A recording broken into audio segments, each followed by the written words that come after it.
Көз ашқаннан көргенім темір жол.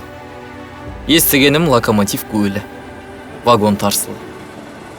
Алғаш отырған көлігімде тайды емес, велосипедті емес, пойыз.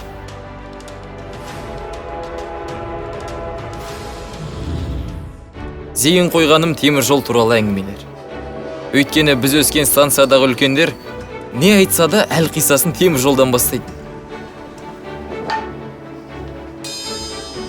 Вагон дайын ба? Я дайын. Жақсы.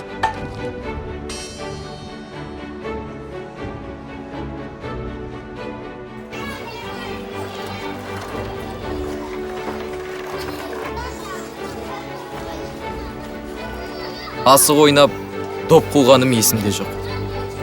Біз пойыз ойнап өскен ұрпақпыз. Бір сөзбен айтқанда, бұғанамыз бекінгенше шойын жолдан басқа дүние көрмейді. Бала күнімізде үйдегілер бізді пойызға көп жақындатпайтын. Сөйтіп, темір жолдың түбінде жүрсек те, өткен-кеткен пойызды тек көзбен шығарып салатынбыз. Ана балаларыңа қараңдаршы, пойыз басып кетеді ғой.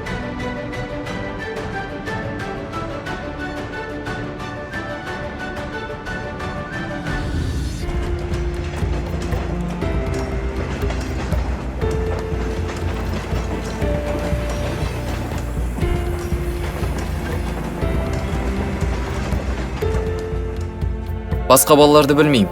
Мен локомотивке қатты қызықтым. Бір ғана машина дүниенің жүгін артқан 40-50 вагонды қалай сүйрейтініне мен таңғалатын. Мен үшін локомотивтен асқан алып машина жоқ. Локомотив кабинасына деген құштарлық бәлкім сол кезде қылаң берген шығар. Чё, когда вырастешь, станешь машинистом?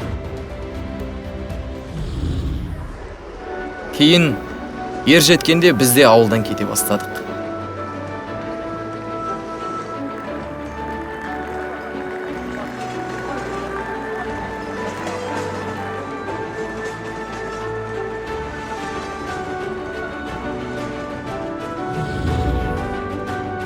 Машинист мамандығы бойынша білім алдық.